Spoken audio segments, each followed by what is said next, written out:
रात गहरी हो चुकी थी, लेकिन एलिफ की जिंदगी में अंधेरा उस रात से भी ज्यादा गहरा था।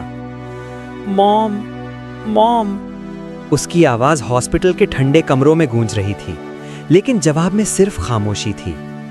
डॉक्टर्स ने कह दिया था, हमने सब कुछ कर लिया, मगर एलिफ के लिए ये लफ्ज मौत का फैसला थे। उसकी दुनिया सिर्फ एक शख्स पर खत्म होती थी, मरियम, और अब वो भी चली गई थी। एलिफ ने थरथराते हाथों से अपनी माँ का चेहरा छुआ। मॉम, मैं अकेली हो गई हूँ, मैं क्या करूँ अब?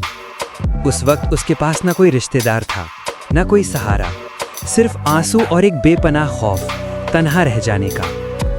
दूसरी तरफ एक शख्स था जो खुद समझ नहीं पा रहा था कि उसके दिल में ये बेचैनी क्यों है। सेहान।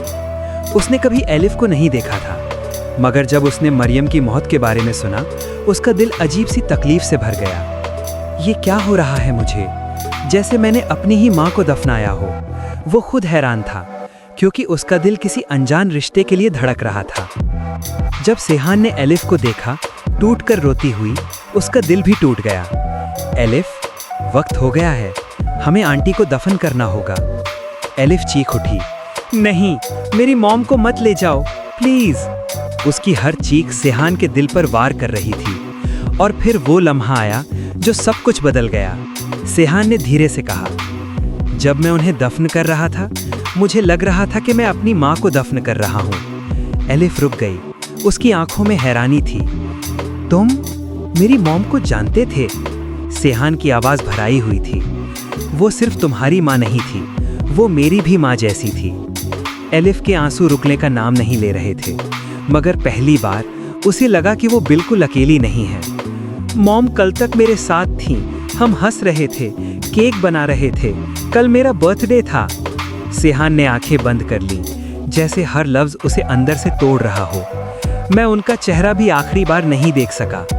दोनों के दरमियान एक अजीब सा रिश्ता बन चुका था, दर्द का रिश्ता जो लफ्जों का मोहताज नहीं होता।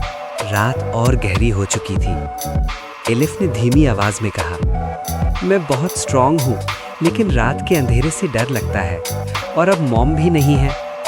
सयान ने दरवाजे की तरफ बढ़ते हुए कहा, मैं बस एक कॉल दूर हूँ, अगर ज़रूरत हो मैं आ जाऊँगा।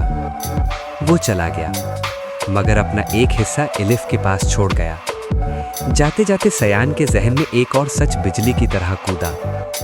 जो रेस्टोरेंट बर्बाद हुआ था, वो मरियम का था। उसके अपने घर वालों की वजह से एलिफ की माँ की जिंदगी तबाह हो चुकी थी, और अब सयान ही उस दर्द का जिम्मेदार भी था और सहारा भी। दो अनजान लोग एक ही दर्द में बंध गए थे, लेकिन जब सच सामने आएगा, क्या ये रिश्ता बनेगा या टूट जाएगा?